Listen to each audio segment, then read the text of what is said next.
Dear colleagues, ladies and gentlemen, I am pleased to chair this meeting organized by the Friends of a Free Iran and to welcome for the occasion Madame Maryam Rajavi, President of the Iranian Resistance.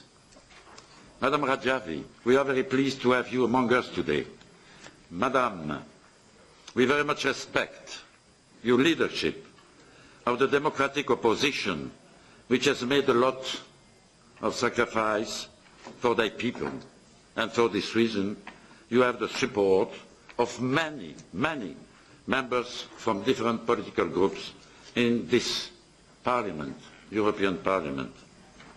I am also delighted to have Mr. Patrick Kennedy with us today. He was a member of the US Congress for over 16 years, and he is a strong supporter for a long time of the Iranian opposition. I wish to thank you, Mr. Kennedy, to have accepted our invitations. Dear colleague, chers collègues,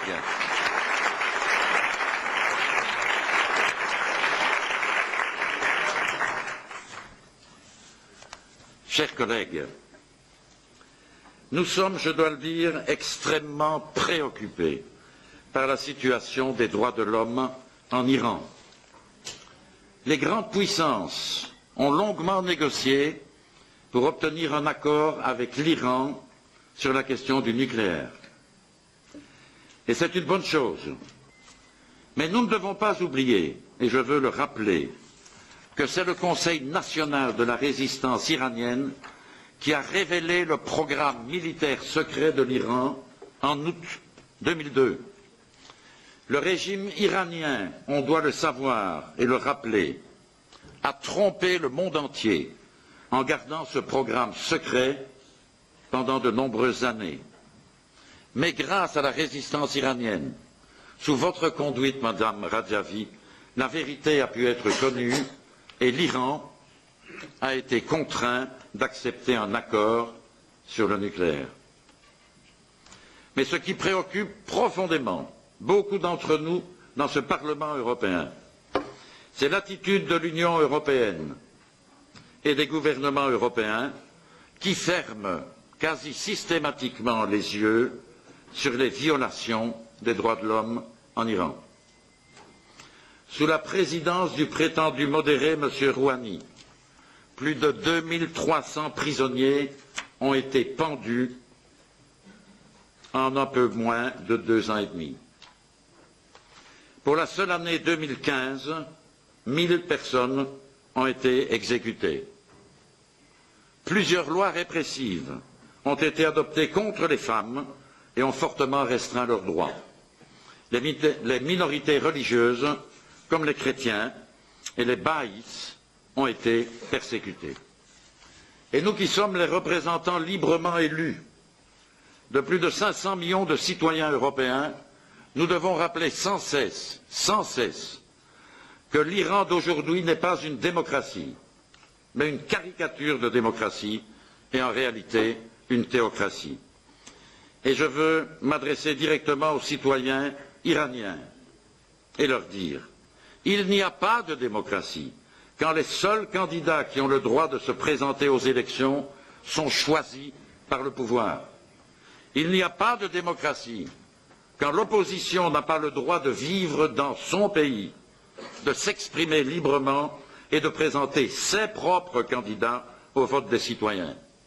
Il n'y a pas de démocratie quand la presse est bâillonnée, quand les manifestations sont interdites ou violemment réprimées, quand la justice est aux ordres du pouvoir et quand les opposants politiques sont emprisonnés et exécutés. Et nous devons sans cesse rappeler à nos gouvernements, à nos ministres, qui se suivent à la queue leu pour aller à Téhéran, qu'il n'y a pas que le business qui compte. L'Europe n'est pas seulement une puissance économique et commerciale. L'Europe est d'abord une démocratie fondée sur les valeurs dont elle doit défendre le respect partout dans le monde. J'ai eu de ce point de vue-là quelques moments de réel bonheur ces derniers temps. Il y a 2 semaines, une vingtaine de mes collègues de la Commission des affaires étrangères ont reçu le ministre iranien des Affaires étrangères, M. Javad Zarif, et lui ont posé un grand nombre de questions sur les violations des droits de l'homme en Iran. Ils se sont également interrogés sur l'alliance entre l'Iran et la Russie, ainsi que sur les politiques destructrices de l'Iran en Syrie. Cette rencontre a été vraiment un choc pour le ministre iranien des Affaires étrangères, car il ne s'attendait pas à faire face à tant de questions et à tant de critiques. Nos gouvernements devraient déclarer que toute intensification des relations avec l'Iran doit être conditionnée à la fin des exécutions publiques et à une amélioration substantielle des droits de l'homme. Si les gouvernements occidentaux et européens sont tellement optimistes quant à l'évolution de ce régime, pourquoi ne pas tester la bonne foi des dirigeants iraniens? Et le test est de mettre fin à la réception. S'il se présente comme étant modéré, il devrait agir comme tel. On ne peut pas prétendre être libéral et modéré et au même moment continuer à soutenir un dictateur comme Bachar el-Assad. Et tant que Bachar el-Assad est au pouvoir, il y aura toujours de plus en plus de pertes de vies humaines et de plus en plus de gens rejoindront des groupes extrémistes comme Daesh. Bachar el-Assad doit s'en aller et l'Iran doit cesser de le soutenir. In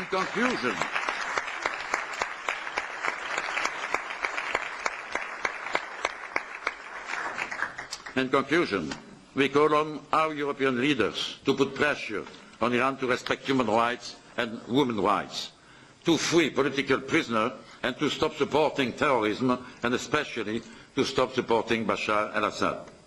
I also think that our European leaders should start a dialogue with the Iranian opposition. The biggest fear for the Iranian regime is Mrs. Rajavi and her movement. The rocket attacks against Camp Liberty residents who are defenseless is a strong indication of this. Our European governments should not put all their eggs in the basket of the mullah. They should side with the people of Iran who want democracy and recognize the Iranian resistance. Thank you for your attention.